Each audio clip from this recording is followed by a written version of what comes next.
ლამაზი დღეა რა. სად ვართ? მოგესალმებით, მაგრამ ჩემაც მომითხრა ეს ოფიციალური მისალმებები თუ არ დაიწყო გადაცემებიო, მაგრამ მე მაინც დავიწყებ, მოდი და ვნახოთ მე რა გამოვა. ცოტა ხნის წინ დავფიქრდი მაგაზე, რომ სიტყვა მისტიკა თურმე მისთიდან მოდის, რაც ნისლს ნიშნავს და მისტიკა ნისლიანი ყოფილა. მაგრამ როცა ცოდნა შემოდის, მისტიკაც უნდა გაქრეს წესით, იმიტომ რომ მის გაიფანტება ნისლი. ხოდა სადაც ცოდნა იქ მისტიკის ადგილი თითქმის აღარ არის. ხოდა ჩვენ ვეძებთ ცოდნას და ცოდნა მისტიკას აკრავს. ეს ზოგადი ფილოსოფიური შესავალი იყოს. წლების წინ, როდესაც ჩემში გაჩნდა სულიერი ძიების იმპულსი და შესაბამისად უამრავი შეკითხვა, რაღაც მოუსვენრობას მაძლევდა და არაფრის კეთება არ შემეძლო, სანამ ამ კითხვებზე პასუხს არ ვიპოვეთ. და თან ამ დროს ისეთი მდგომარეობა იყო გარშემო, რომ თითქოს არც არავინ ჩანდა, ვისთანაც შემეძლო ყველაფერზე საუბარი. სად იყო და სად არა, სწორედ ამ დროს Facebook-ზე გამოჩნდა ჯგუფი გნოზისი, სადაც ზუსტად იმ თემებზე იწერებოდა პოსტები, რა შეკითხვებიც მე მქონდა და რა შეკითხვებზეც პასუხს ვერ პოულობდი და ამ ჯგუფმა მთლიანად ჩემი ცხოვრება იმ პერიოდში მოიცვა და თითქმის ყოველ კვირა ან შეიძლება უფრო ხშირადაც იდებოდა პოსტები. როგორც სერიალს ელოდებიან მაყურებლები, აი ეგრევე ელოდებოდი ყველა პოსტის შემდეგი, როდის დაიდებოდა და აი თითოეული წერილის წაკითხვის შემდეგ ჩემში რაღაც ცოდნა შემოდიოდა, იხსნებოდა, მე რა იქ ხალხი ნელ-ნელა თავის გამოცდილებას წერდა, ხვდებოდი რომ მარტო არ ვიყავი და პოსტის ავტორი მაშინ ესე ჩემთვის უცნობი ადამიანი ამ სახელით წერდა. დაიწერა 4 წიგნი Facebook-ში ჩემ თვალწინ და არაერთი ადამიანის მონაწილეობით და ჩართულობით. და მოკლედ იმ აღმოჩნდა ეკატერინე მიქელაძე, ბიოლოგი, მეცნიერი და ძალიან საინტერესო და საყვარელი ადამიანი, რომელთან ახლაც მივალ ინტერვიუს ჩასაწერებ. წავუნყევით ამ მოგზაურობაში. ეს არ იქნება დინამიური გადაცემა, ვიჯდებით და ვისაუბრებთ, მაგრამ დინამიური იქნება აი აქ და აი აქ.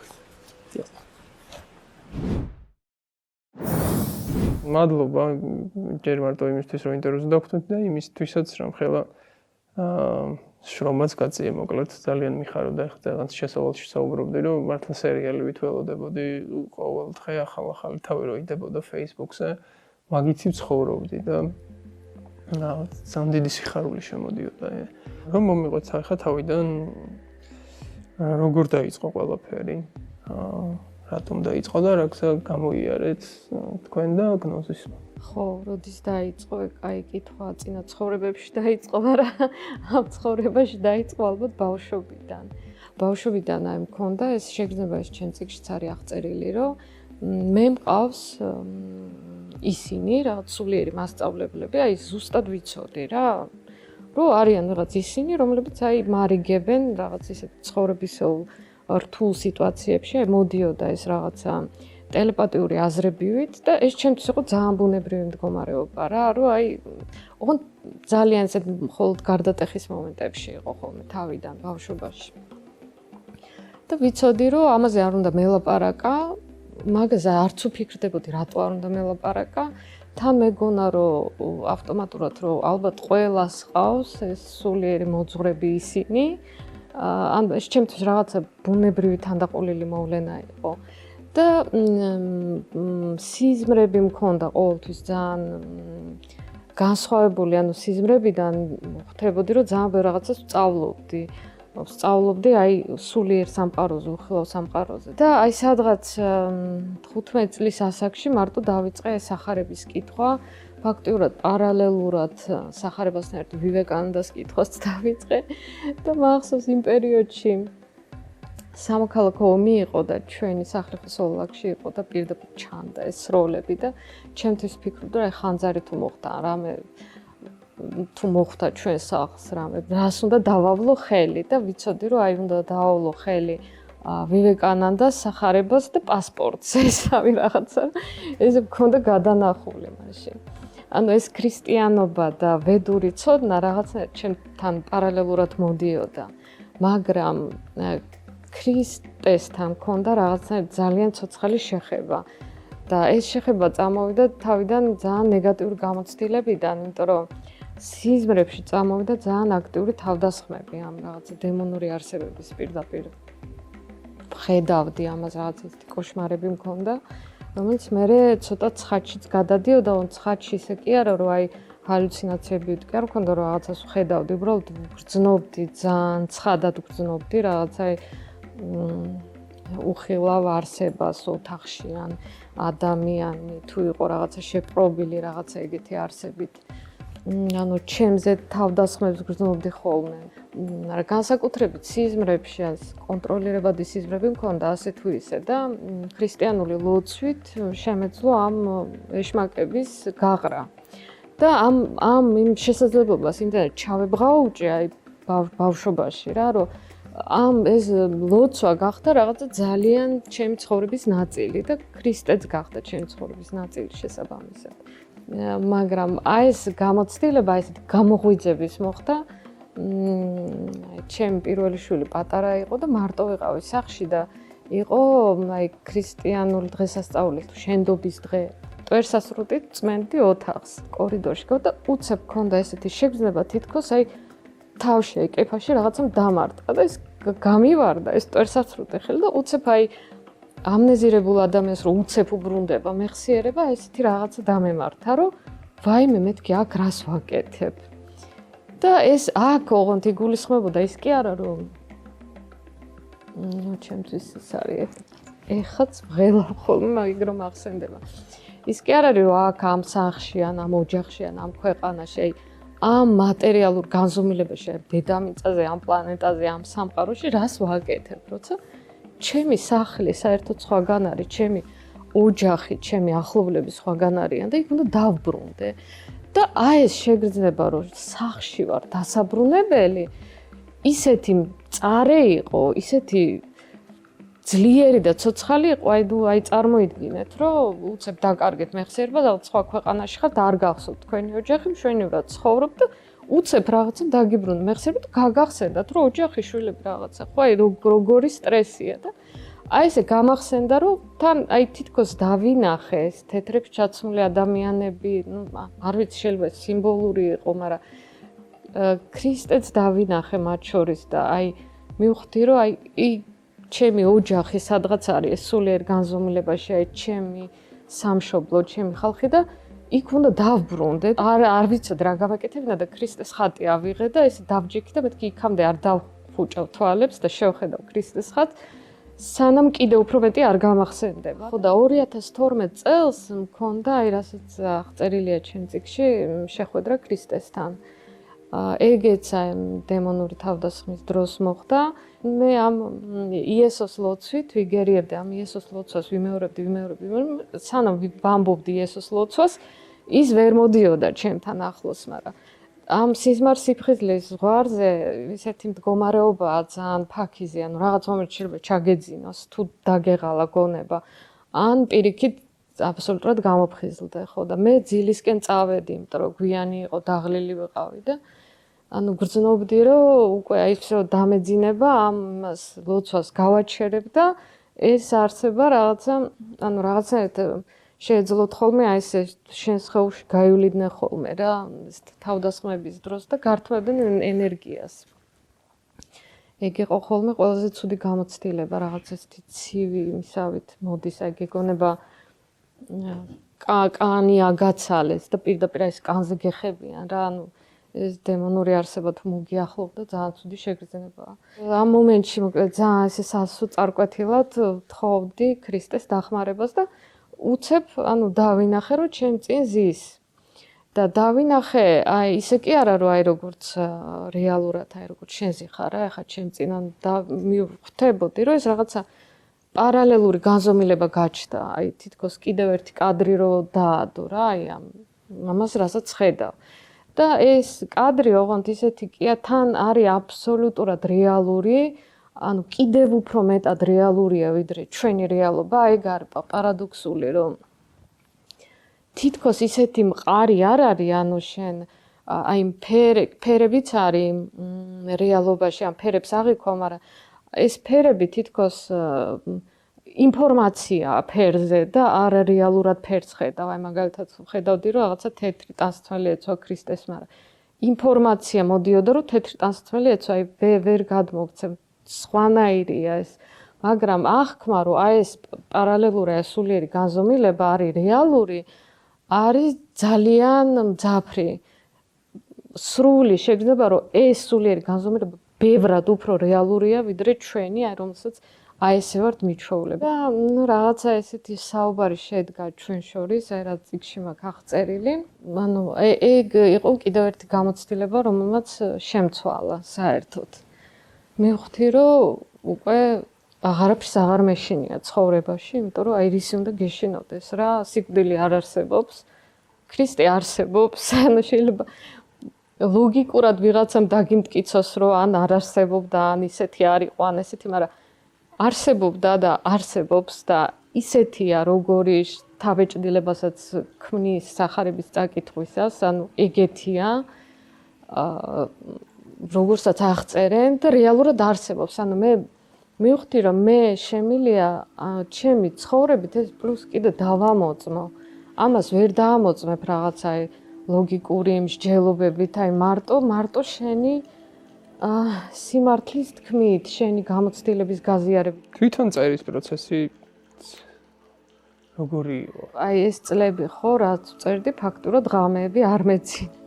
ეხლა რო ცოტა შევწყვიტე, ეხლა გამოვიძინე რა, ამდენი წლის მერე, იმიტომ რომ ძალიან ხშირად იყო ესე, რომ ჯერ მოდიოდა სიზმარი, ვიღვიძებდი, ეს სიზმარი იყო კონკრეტული სიმბოლოებით და კონკრეტული ინფორმაციის მომცემი, ამ ჩემ თავებშიც ეგრე წერია სიზმარი, მე შევდიოდი აი ამ ზღრულ მდგომარეობაში, სიზმარ სიფხიზლეს შორის, აი რომ დედაჩემსაც ჰქონდა დავრცეტყობა გენეტიკურად გადმომეცა.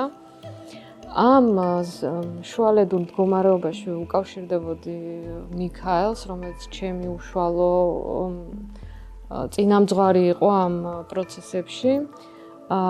იყო ესეთი შინაგანი შეგრძნება თითქოს მზევით მიფრინა და მე აი რაღაც სარიელ სივრცეში ხვდები, სადაც გაქვს შეგრძნება, რომ ეს სულია, ეს ნათელი იერარქიის და ნამდვილად ვერაურებ იმას დემონურ სულში, იმიტომ რომ ისეთი სიყვარულის და მზრუნველობის და მეგობრობის ის მოდის, რომელიც ვერ შენიღბავს დემონური არსება და ის მერე გაწვდის ინფორმაციას და ამ ინფორმაციას რო გაწვდის აი მცარიელ სივრცეში სურათებს ხედავ რა, შეიძლება უცებ აი ოპტა რაღაც ოთახში აღმოჩნდე და აქ რაღაცას გელაპარაკება. ხო და მე ხო იცი შენც რომ განხილული რაღაც ძველი სწავლებები, რელიგიები, როგორც ზოროასტრიზმია, უპანიშადებია განხილული და აი ამას რომ მიყვებოდა, ხო მეოფექს, რამდენი სხვადასხვა ნათელ მეოფესთან იყო კონტაქტი. მე რომ გამოვდიოდი ამ მდგომარეობიდან, ტელეფონი მედო ხოლმე გვერდზე უცებ ესე გეგმასავით ვიწერდი, რომ არ დამვიწყებოდა. კიდე რამდენჯერ მე ამ დიალოგს ვათამაშებდი, ერთი ორჯერ, სამჯერ თვეში ვიმეორებდი.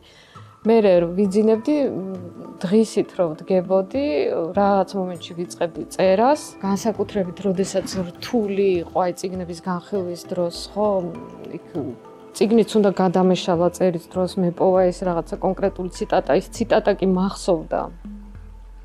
ანუ თან ამ დროს მეხსიერება რაღაცნაირი უნიკალური ხდება რა, აი უშველებელი მასალა გამახსოვრდება, აი რო არის საიდან რა.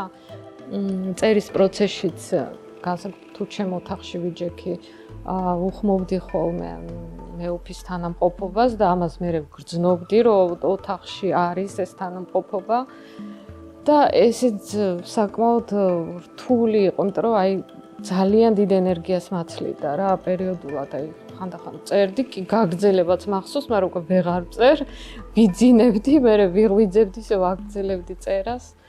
ხო და აი სულ 24 საათი ფაქტიურად გონებაში მიტრიალებდა ეს თემები რა, განსაკუთრებით როცა რთული თემები იყო.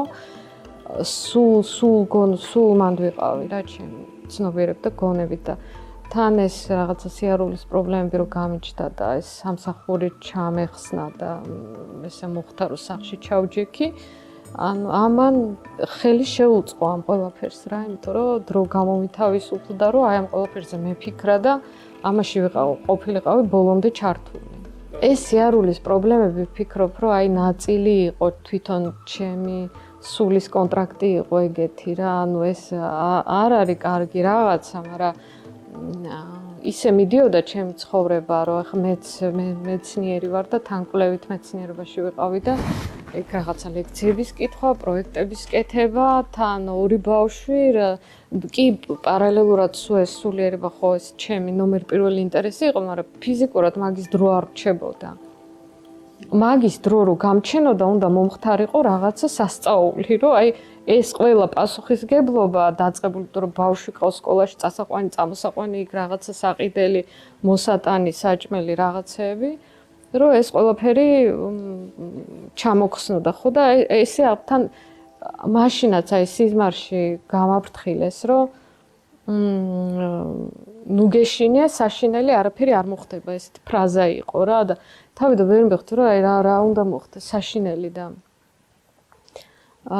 მე მივხვდი რომ ჯერ სხვაზე ვიფიქრე და მე მივხვდი რომ ჩემზე იყო საუბარი რა და მე ეს დამეწყო ეს ძალიან სწრაფად ეს პრობლემები ხო და კი რაღაცა საშინელებაა ეს უცებ ფეხები რო გერთმევა და ვეღარ დადიხარ ამ ბოლომდე არა მაგ წართმეული ცოტა რაღაცა 1-2-3 მეტრის გავლა ხანდახან შემილია ხოლმე ყავარჯნებით რაღაც მაგრამ ნუ ვერ დავდივარ ფსიქოლოგიურადაც ძალიან ძნელია თან მე ძალიან აქტიური ადამიანი ვიყავი როგორც პროფესიულად სპორტსმენიც ვიყავი მოთხილამურე და მოთხილამურესთვის ფეხები ყველაფერია ხო და ძალიან ძლიერი ფეხები მქონდა მახსოვს სკოლაში კაბების ჩაცვა მერიდებოდა ესეთი დაკუნთულა ძლიერი ფეხები მქონდა ხო და აი უცებ საპირისპირო მდგომარეობაში რო აღმოჩნდები მაგრამ და ეს წიგნის წერაც უცებ კი არ დავიწყე რაღაცა ჩემაძამ მირჩია რომ აი ამდენ რაღაცას რომ დაიწყეო წერაო ესე როგორ ფიქრობთ რატო გახდა საჭირო ამ ცოდნის გაზიარება მე ვფიქრობ რამდენიმე შრიარი რატომაც გახდა საჭირო, იმიტომ რომ ეხა მოდის ესეთი ინფორმაციული აღრევა, ხო, მსოფლიოში, ანუ ქრისტიანულ ქვეყნებში ძალიან აქტიურად შემოდის ეს ვედური კულტურის ელემენტები, რომელიც არის ძალიან კომპლექსური, რთული, მრავალფეროვანი, ძალიან ინტერპრეტაციის თემა, ყველაფერი, სხვადასხვა მიმდინარეობები, ეს კლასიკური ქრისტიანული მიმდინარეობები რაღაცნაირად სუსტდება შეიძლება ითქვას ამის ფონზე და აი მე ვთვლი რომ ძალიან მნიშვნელოვანია აი ორიენტირები დასვა აი თუნდაც აი ამ აი ქრისტიანობისთვის უცხო კულტურებიდან აი რა არის სწორი და რა არის არასწორი რა აი ამ ინფორმაციულ ველში ესე ვთქვათ აი შეათანხმო ვედური და ქრისტიანული წარმოდგენები აი ეგ არის ალბათ ერთ-ერთი მე მეორე არის ის რომ ხო ითვლება რომ ეკლესია არის რაღაცა must ესე ვთქვათ ღმერთთან ურთიერთობისთვის რა და სამღვდელოების პირები ფაქტორად შუამავლები არიან მაგრამ რეალურად კი საჭიროა ეს სულიერი მოძღვარიც საჭიროა იმიტომ რომ ის იმან წესით გაცილებით მეტი იცის შენზე და დაგაკვალიანებს და გასწავლის ბევრ რაღაცას და მიგმართავს, მაგრამ ადამიანს უნდა გამომუშავდეს და უნდა ქონდეს თავისი პირადი გამოცდილება ღმერთთან ურთიერთობის და აი ეს გამოცდილებები არის აღწერილი ზუსტად ჩემ წიგნში. ამ წიგნშია, რაც ჩემთვის ძალიან საინტერესო სასიამოვნო იყო. იყო ალბათ მას შეუწყო ხელი თქვენმა სამეცნიერო გამოცდილებამ, ასე ვთქვათ, რომ ეს ძალიან ხშირად იყო, ასე ვთქვათ, მეცნიერული ნაშრომია ფაქტობრივად ჩემთვის ეს წიგნი, როცა ვკითხულობ, კი არის მეტაფიზიკური ინფორმაციები მოდანილი, კი არის სხვადასხვა ფილოსოფიური ნაზრებები, მაგრამ თვითონ თითქოს კვლევის მეთოდი რაღაცნაირად კვლევაზე დგას რა ჩემთვის ახლა ამ წიგნს რო ვუყურებ რაღაცა ხო, იმიტომ რომ ეს ჩემი პროფესია მეტყობა ესეთი მიმართულება მისცა ამას. ეგ მინდოდა რომ მეკითხა რომ იმიტომ რომ მეც ხო კვლევაში ვიყავი, ანუ ეს გერმანიაში, შვედეთში მუშაობდი ბიოსენსორის კონსტრუირებაზე მუშაობდით რა, ნეირობიოლოგიური კვლევებისთვის, ანუ სენსორი იყო ესეთი ამპერომეტრული ხელსაწყო იყო, რომელსაც ეგ თაგვების და წიწილების ტვინში ეს ვაერთებდით და ვზომავდით რაღაცა ბიოქიმიურ პროცესებს, რომელიც უნდა ყოფილიყო დაკავშირებული მეხსიერების ჩამოყალიბებასთან რა. ანუ ფაქტიურად ვიკვლევდით მეხსიერების ბიოქიმიურ საფუძვლებს, ოღონდ თან ვაწყობდით აი ამ ამპერომეტრულ ხელსაწყოს. და ეს იყო ფიზიკის, ქიმიის, ბიოლოგიის თანაკვეთა ეს ყველაფერი, იმიტომ რომ ყველაფერი ერთად იყო. ხო და ძალიან საინტერესო იყო ერთადერთი ჩემთვის მიუღებელი იყო აი ამ ცხოველების წვალება და მე მესმის რომ ახლა მეცნიერება რაღაც ესეთი გზით ვითარდებოდა, იმიტომ რომ ეს ადამიანისთვის კეთდება და რაღაცა პირდაპირ ადამიანზე ცდას ვერ ჩაატარებდა. მაგრამ მე არ მინდოდა, მაინც მივხვდი რომ მე არ მინდა რომ ჩემ ცხოვრებაში იყოს ეს რა. როგორ ვფიქრობთ, ისე რა მნიშვნელობა აქვს სულიერი ძიების გზაზე, თუნდაც სამეცნიერო ცოდნის და თანამედროვე. ხო და მე ვფიქრობ, რომ ძალიან საჭიროა ეს ყველაფერი. მიუხედავად იმისა, რომ შენ შეიძლება აი ამ სამეცნიერო ცოდნამ, საერო ცოდნამ არ მიგიყვანოს ღმერთამდე, იმიტომ რომ მატერიას იკვლევ მაინც ეს სხვა რამეა. მაგრამ ჩვენი ამჟამინდელი მდგომარეობა ხო ეგეთია, ჩვენი ცნობიერება არის ფიზიკურ სხეულში, ხო ჩვენი სენსორული აღქმა გადის ამ სამყაროზე და ამ სამყაროს შემეცნება საჭიროა. გარდა ამისა ეს ჰერმეტიციზმის პრინციპია, ხო, როგორც ქვევით, ისე ზევით. ძირითადი კანონები, რომელიც მატერიალურ სამყაროში ვლინდება, ანალოგიური ვლინდება სულიერ სამყაროშიც და აი ეს პარალელებს აუცილებლად დაინახავ. თანამედროვე აი ეს სულიერი ადამიანი უნდა იყოს განსწავლული განსაკუთრებით მეცნიერებაში. საერთოდ სამყაროს აქვს ეს მათემატიკური კანონზომიერებები, აქვს ეს ანუ კი მეცნიერებით შენ ვერ დაამტკიცებ შეიძლება აი ამ შენი ხილვის მდგომარეობებს ან მეცნიერებმა რომ დაიწყონ კვლევა შეიძლება თქვან რომ იქ რაღაცა ის არის ფსიქიკის ანომალია ან რაღაც მილიონი ან თითქოს სხვაგან არის რა ეს სულიერი გამოცდილება და სხვაგან არის მეცნიერება, მაგრამ მეცნიერების ცოდნა ჯერ ერთი გაძლევს იმის საშუალებას, რომ რაღაცა მართლა ბუნებრივი მოვლენები არაურიო სულიერ რაღაცეებში. ანსხვავებდე რა არის მატერია და რა მოდის სულიერი განზომილებიდან.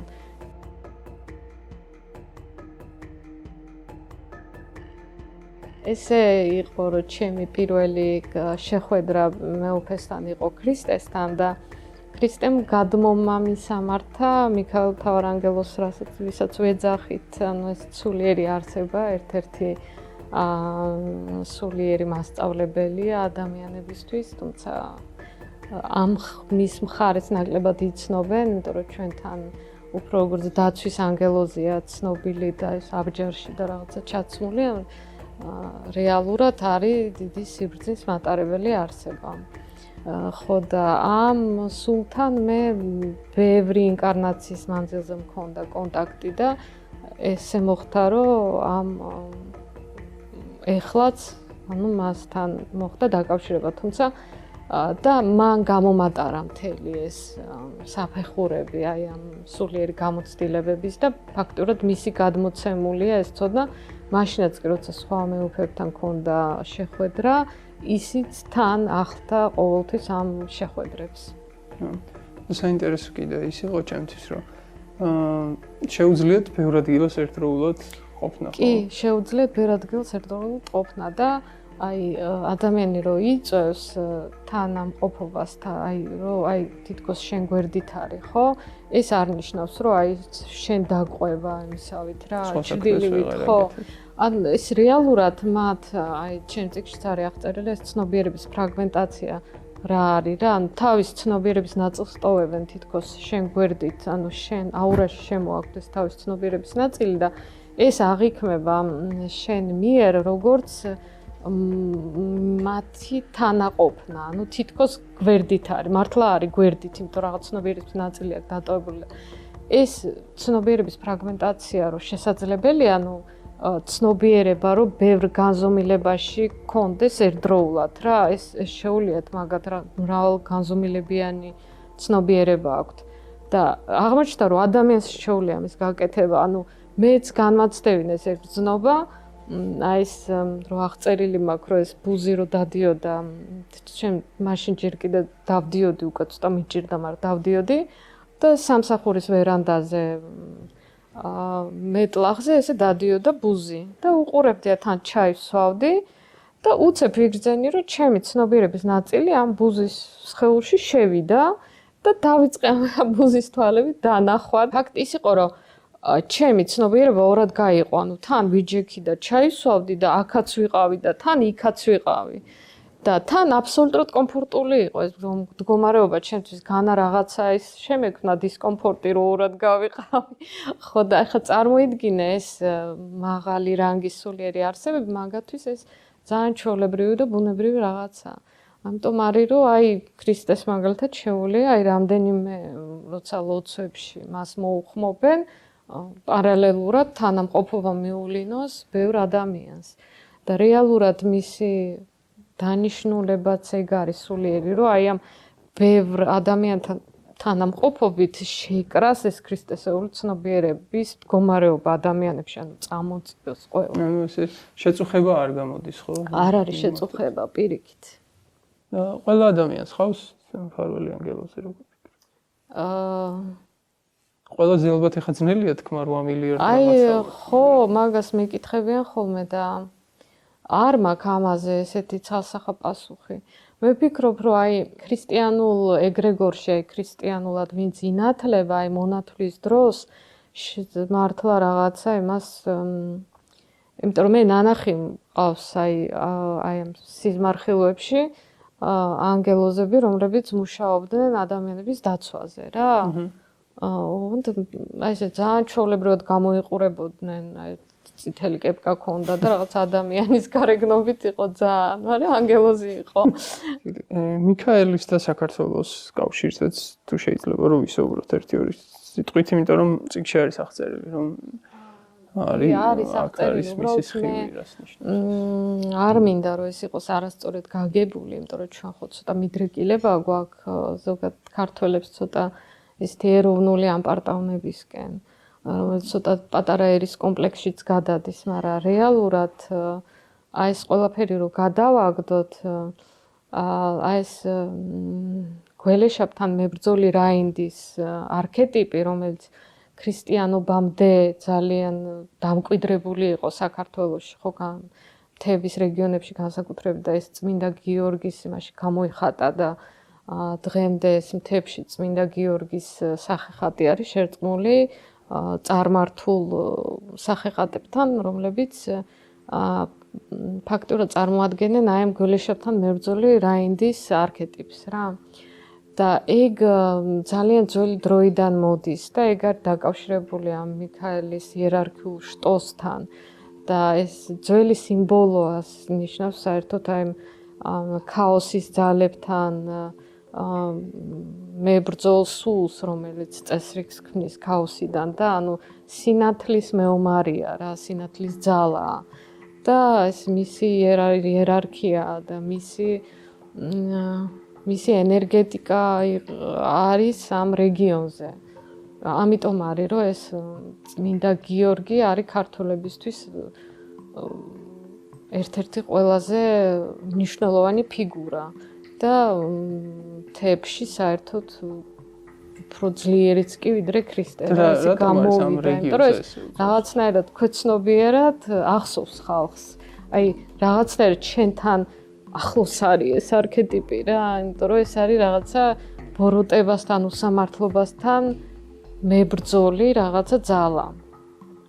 სინამდვილეში ეს უფრო ღრმა აზრი აქვს ამას, როგორც აი ქაოსთან ბრძოლის შემოქმედებით ძალას, მაგრამ ეგეც არის, ხო, უსამართლობასთან და სიბნელესთან ბრძოლა და ამ ბრძოლას კიდე მრავალი მეთოდი აქვს, როგორც არის სიბრძნის გავრცელება, როგორც არის ბრძოლა შენი სიკეთით, სულიერი სინათლით, სათნოებით, ასევე ფიზიკური დაპირისპირებაც ხო სამართლობას რო ხედავ, გვერდზე არ უნდა ჩაუარო და თვალები არ უნდა დახუჭო.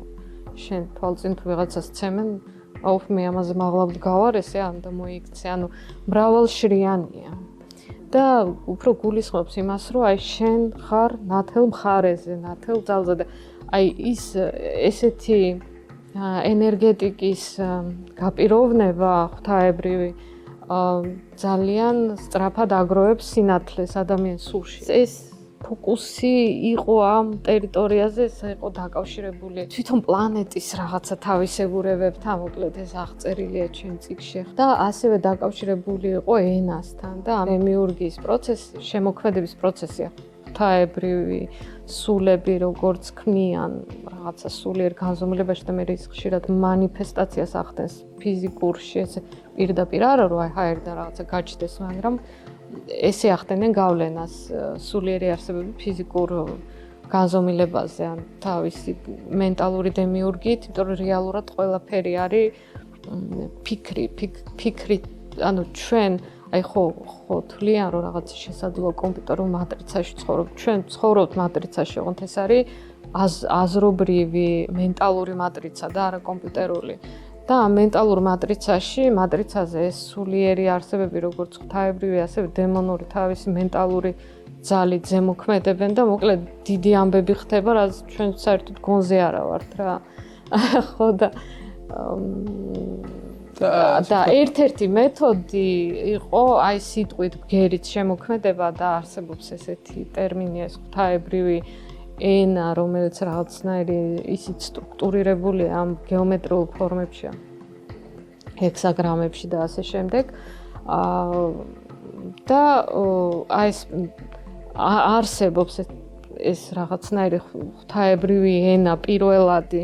ხო და აი ქართველებს კიდე აი ხანდახან უნდა დაუკვირდა ხოლმე, როცა აი ერის სულიერ მისიაზეა საუბარი, რა არის ამ ერში აღქმული როგორც აი ნომერ პირველი მნიშვნელობის, ხო? აი ძველი დროიდან, ძალიან ძველი დროიდან რა ითვლება.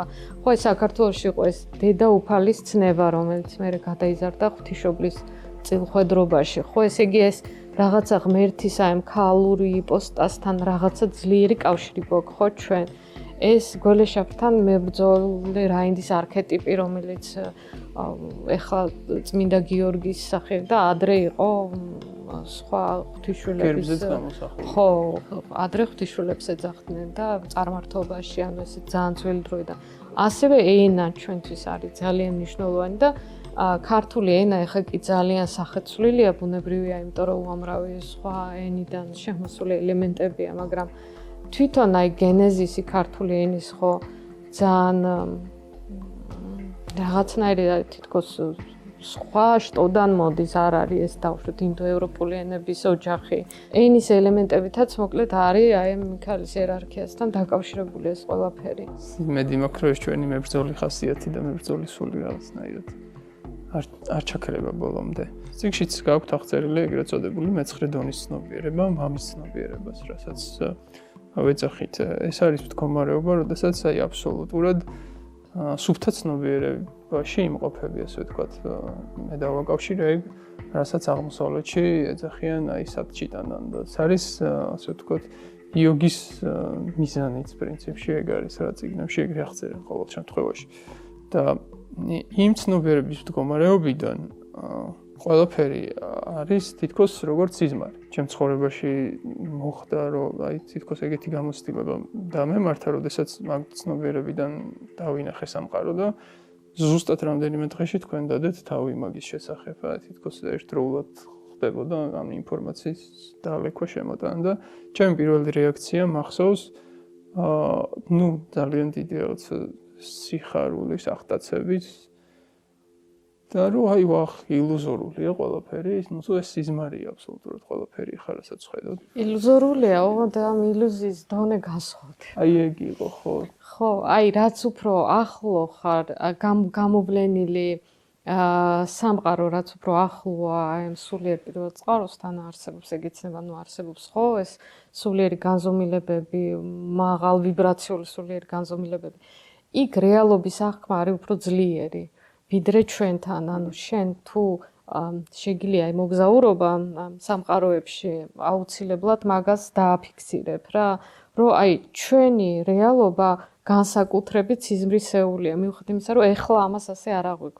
რაც უფრო მკვრივ მატერიაში ჩადის ცნობიერება, მით უფრო ძლიერდება ეს მატყუარა ილუზორულობა, იმიტომ რომ მით უფრო მეტი გაიგივება ხდება შენი თავის იმ ფიზიკურ სამყაროს სხეულთან, ანუ ავატართან, რომელშიც არის ცნობიერება ჩასული.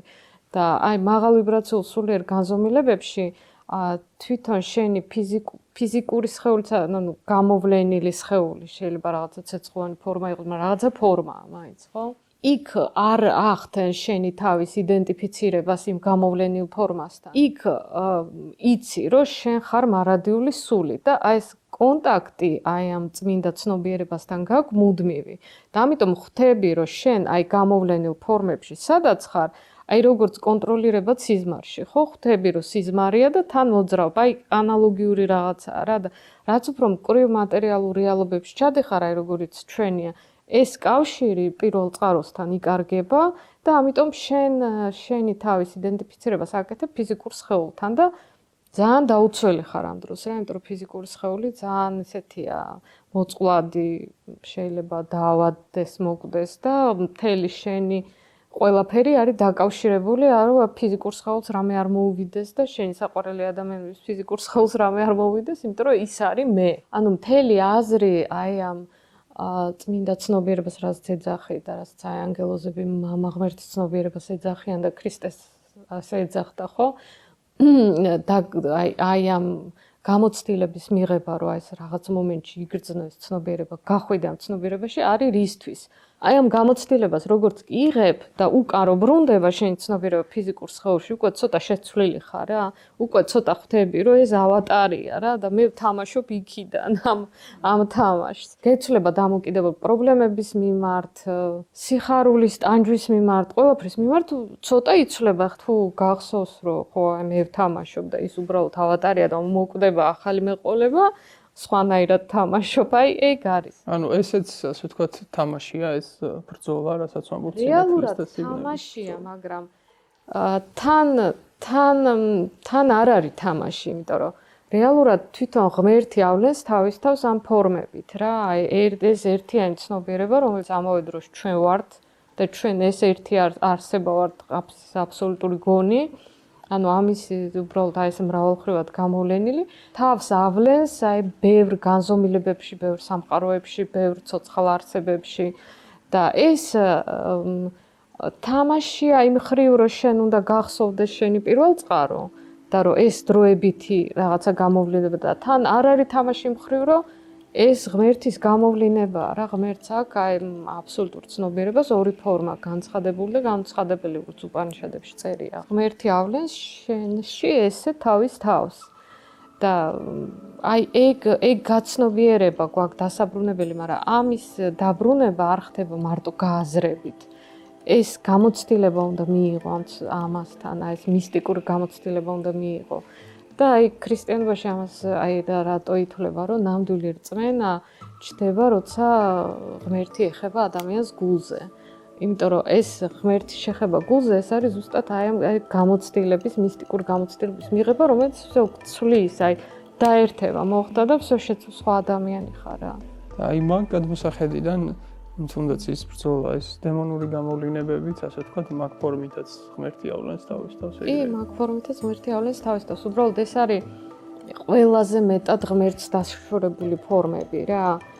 თუ ბოლომდე დაშორდნენ, ანუ რაღაცა პატარა იმითი მაინც კავშირში არიან ამ ღვთაებრივ ცნობიერებას, რახან არსებობენ, იმიტომ რომ ღმერთის გარეთ არაფერი არ არსებობს რა. არსებობს ეგეთი ცნება, სულის ანიჰილაცია. თუ ბოლომდე მოწყდა ეს დემონური არსება, პირველ წყაროს ანიჰილირდება, უბრალოდ იშლება, ქრება რა და სულის ნაპერწკალი ბრუნდება პირველ წყაროში.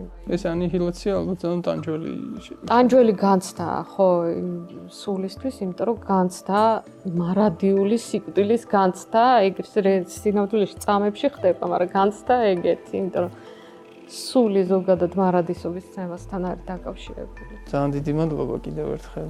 დროისა და ენერგიის მოხვედით. აი მართლა იმ ხელა და უკიდეგან ცოდნა არის ჩემთვის, რომ ეხლა შეკითხვებზე მებადება და მინდა რომ მაყურებელთან მაქსიმალურად მივიტანოთ ეს სიმდიდრე, რაც გნოზისშია, მაგრამ თან ეგ ფაქტობრივად შეუძლებელია და ჩვენი მისიაც ხშირ დავხოლმე არის, რომ უბრალოდ აისბერგის წვერი დავანახოთ ადამიანებს და მე თვითონ გაუჩნდეთ სურვილი, რომ დანარჩენი იკვლიონ და ეს მომწონდა ძალიან წამწყარება ეგზუპერის ფრაზა. ციგნზე თქვენ ციგნზე რომ ხომალდის აშენება უნდა ასწავლო ადამიანს. ხო, თუ გინდა რომ ასწავლო ადამიანს ხომალდის აშენება, კი არ უნდა მიუტანო ეს საშენი მასალები, უნდა შეაყვარო ზღვა, რომ იმას თვითონ მოუნდეს ხომალდის აშენება. ხო და ეგრე არის სულიერ სამყაროში, უნდა გადასდო უკიდეგანო ზღვის სიყვარული და ის თვითონ ააშენებს ხომალდს. ხო და ამ სულიერ წიგნებსაც ეგ მისი აქვთ, რომ გადასდო ადამიანს წურვილი ღმერთთან კონტაქტის დამყარების, რომ მან თვითონ გააკეთოს ეგ, თვითონ თუ არ აღადგინა ადამიანმა თავის კავშირი ღმერთთან, ვერავინ ვერ გაუკეთებს ამას.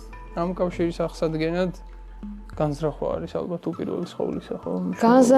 განზრახვა და მეთოდებიც და პრაქტიკასაც ვერ დაარქვა რაღაცა მარტივი რაღაცა მეთოდებიც ხო არის ამ წიგნებში რაღაც მოცემული და პრინციპში კლასიკური რელიგიებიც გაძლევენ ამის შესაძლებლობას, მაგრამ ეხლა აი ამ ცვლილებების ფონზე რაც მიდის თვითონ ადამიანების ცნობიერებაში და ცოდნასთან ერთად კიდე რაღაცა დამატებით გვეძლევა რა.